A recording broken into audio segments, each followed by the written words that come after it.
नाज़रीन आदाब। आज हम पृथ्वी के बारे में छोटा सा जानकारी शेयर करेंगे आप तमाम लोगों से। पहली बात तो यह है कि पृथ्वी ब्रह्मांड में जितने भी आकाशीय पिंड हैं उसमें अब तक के अध्ययन के हिसाब से अकेला है जिस पर वातावरण है, जीव जंतु है, जल है, स्थल है और तमाम चीज़ों के सहयोग से एक ऐसा माहौल है कि इंसान है।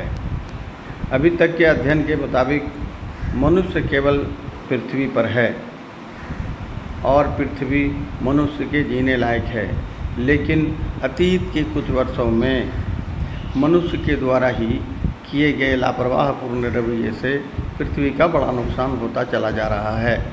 जैसे पृथ्वी पर अल्लाह रब्बुल इज़्ज़त ने 71% जल, 29% स्थल, जल को जलमंडल और स्थल को स्थलमंडल कहते हैं। इन दोनों के ऊपर एक निश्चित ऊंचाई तक पृथ्वी को चारों तरफ से ऊपर वाले ने हवा से घेर रखा है, जो हमारे जीवन के लिए बहुत काम की चीज़ है, जिसे हम वायुमंडल कहते हैं। पृथ्वी के स्थल, जल और वायु जहाँ जहाँ भी जीव जंतु पाए जाते हैं उसे जीवोम या जैवमंडल कहते हैं। अतीत के वर्षों में मनुष्य ने काफ़ी तरक्की किया है। वैज्ञानिक बंधु बड़ा तेज़ गति से बदलाव लाए हैं।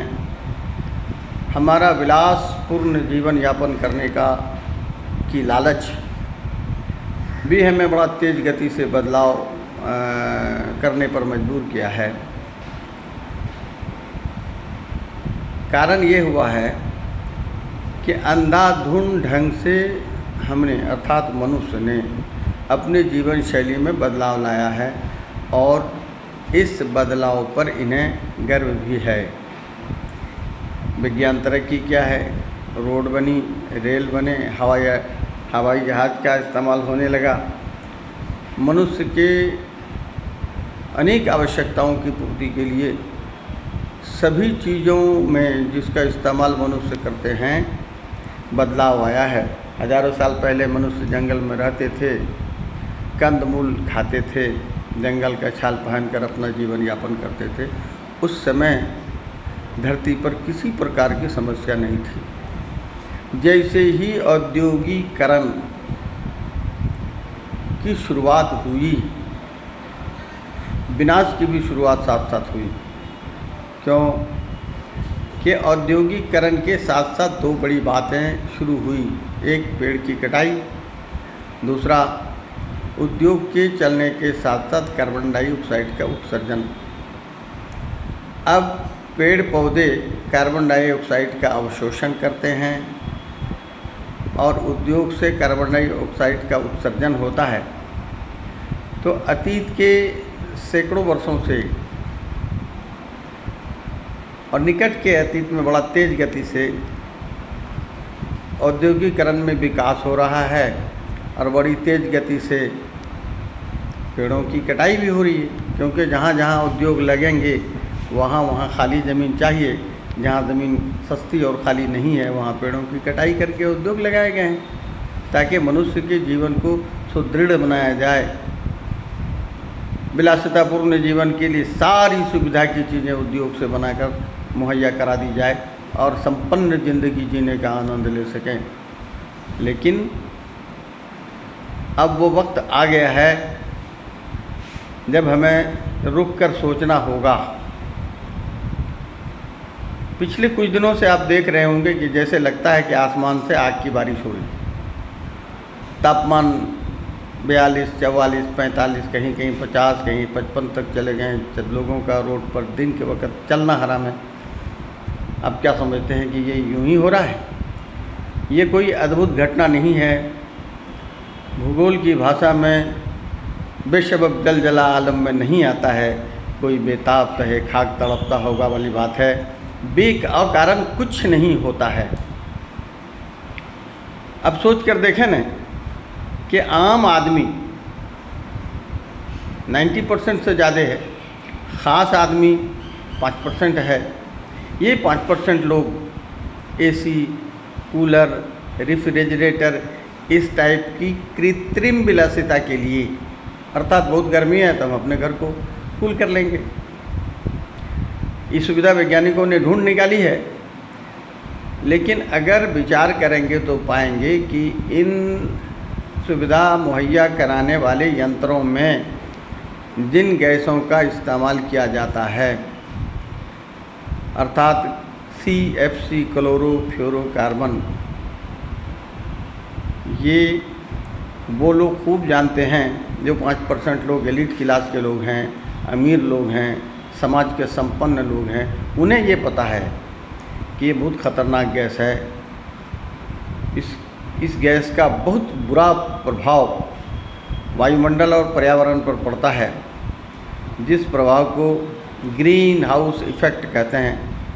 अर्थात ग्रीन हाउस इफ़ेक्ट का ही परिणाम है कि हर आने वाले वर्षों में तापमान में वृद्धि देखी जाती है। वो अतीत के 2-3 वर्षों में तो बड़ा तेज़ वृद्धि देखी जाती है। पिछले वर्ष 42 डिग्री सेल्सियस तापमान तक पाया गया था। इस साल 45, कहीं कहीं 50 तक चला गया है। एक साल के अंतराल पर इतना परिवर्तन है।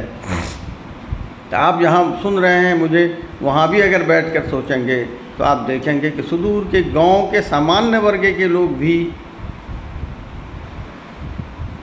एसी लगाए हुए हैं अपने घर में। फ्रिज है, कूलर है, रेफ्रिजरेटर है, मोबाइल है, घर में बैटरी लगाए हुए हैं, घर में तरह तरह की सुविधा मुहैया कराने वाले यंत्र को लगाए हुए हैं। बगैर इसके भी जी सकते थे। मैं यह न कह रहा हूँ कि उद्योग न लगाएं, कपड़े की फैक्ट्री मत लगाएं, लोहे की फैक्ट्री मत लगाएं, जो हमारे अनिवार्यता की पूर्ति करता हो। लेकिन कुछ चीज़ें ऐसी है, जैसे तंबाकू फैक्ट्री है, गुटखा फैक्ट्री है, फैशनेबल आइटम्स की फैक्ट्री हैं, या फ्रिज है, रेफ्रिजरेटर है, कूलर है, इन चीज़ों की फैक्ट्रियों की ज़रूरत नहीं थी। अगर आपने इसको अपने फैशन में शामिल करके अपनी आवश्यकता की इकाई बना लिया है, तो याद रखें वो दिन दूर नहीं है कि हमारा इस धरती पर सामान्य परिस्थिति में जी लेना असंभव हो जाएगा, क्योंकि भौगोलिक परिस्थिति ही बड़ी तेज़ गति से बदल जाएगी। आने वाले दिनों में इतना ज़बरदस्त ग्लोबल वार्मिंग होगा, ग्रीन हाउस इफ़ेक्ट इतना इफ़ेक्टिव हो जाएगा कि तापमान बहुत ज़्यादा बढ़ जाएगा। जब तापमान बहुत ज़्यादा बढ़ जाएगा, तब कौन सी एसी, कौन सा रेफ्रिजरेटर का आप इस्तेमाल करेंगे। वो दिन दूर नहीं है कि जब आपकी सुविधा के लिए घरों में लगाए जाने वाली ये यंत्र भी काम करना बंद कर देंगे, तब आपका जीना ही मुहाल हो जाएगा। आने वाले नस्लों को भी तो एक बार सोच के देखें कि उनका क्या होगा। इसलिए हम कहेंगे कि जो जहाँ सुन रहे हैं, जिस बिंदु पर आपको कन्फ्यूजन हो रहा है, कमेंट में हमसे पूछेंगे। लेकिन अल्लाह के वास्ते थोड़ा रुकें, थोड़ा समझें, थोड़ा सोचें, बिना सोचे समझे कदम न उठाएं। अब ये डरने की ज़रूरत नहीं है। अगर समस्या है तो समाधान भी है। समाधान यह है कि हम आम लोगों तक, समाज के आखिरी इकाई तक, जिन्हें कोई मतलब नहीं है कि ये प्रदूषण क्या होता है, जिन्हें कोई मतलब नहीं है कि कल गर्मी कितनी बढ़ेगी, या तूफ़ान आएगा, या बादल फटेगा, इससे कोई मतलब नहीं है। वो सुबह उठकर मेहनत मशक्क़त से कमाते हैं, शाम में खाकर रोड के किनारे, पुलिया के किनारे सो जाते हैं। उन तक ये खबर जानी चाहिए कि कल ये मसला आने वाला है, और इस मसले का एकमात्र हल है कि हम वो तमाम काम करें जिससे कार्बन डाइऑक्साइड की मात्रा घटे और ऑक्सीजन की मात्रा बढ़े।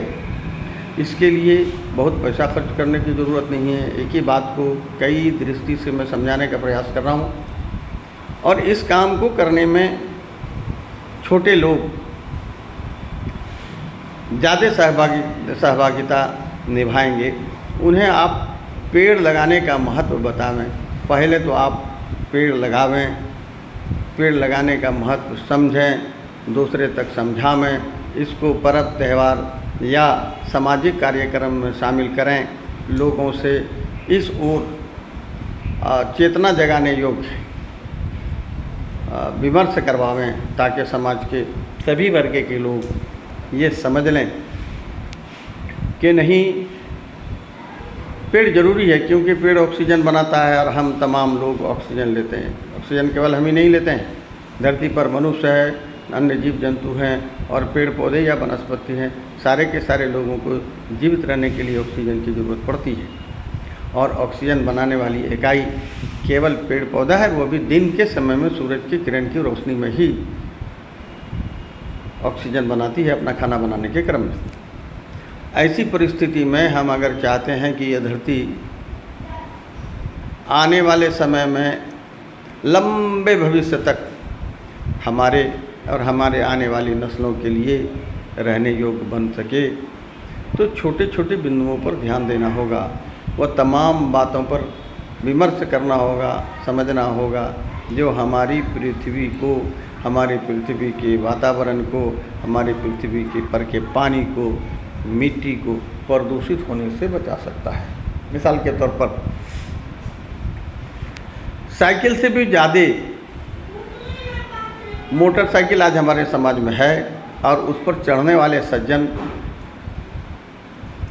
कहीं नहीं समझ पा रहे हैं कि इस गाड़ी का बेवजह का स्टार्ट रहकर इंजन का चलना और कार्बन डाइऑक्साइड का उत्सर्जन होते रहना वायुमंडल के लिए ख़तरनाक है। उनसे बात करेंगे तो वो बोलेगा गाड़ी मेरी है, तेल मेरा है, जलता मेरा है, आपका क्या जाता है। वो इसलिए बोलते हैं कि वाकई गाड़ी उसकी है, तेल उसका है। अब उसको देखेंगे, वो छोटे से काम के लिए भी मोटरसाइकिल निकालते हैं और जाते हैं, उसको अपना फ़ख्र समझते हैं, अपने शान की बात समझते हैं। साहब पान दुकान में जाकर गाड़ी खड़ी करके गाड़ी पर बैठे रहते हैं, गाड़ी इंतज़ार करती रहती है कि मालिक गाड़ी लेकर चलेगा, तब तक पान बनाता है और ये जवान अपनी गाड़ी को स्टार्ट छोड़ देता है। अब हमें सोच के बताइए कि गाड़ी बंद करके भी पान खा सकता था। तो ये चेतना लोगों की जगानी होगी, जिन्होंने क्लासेस नहीं किए हैं, जो पढ़ने कभी नहीं गए, जिसको पढ़ने से कोई लेना देना नहीं है, उन तक इस हकीकत को समझाना होगा कि बेवजह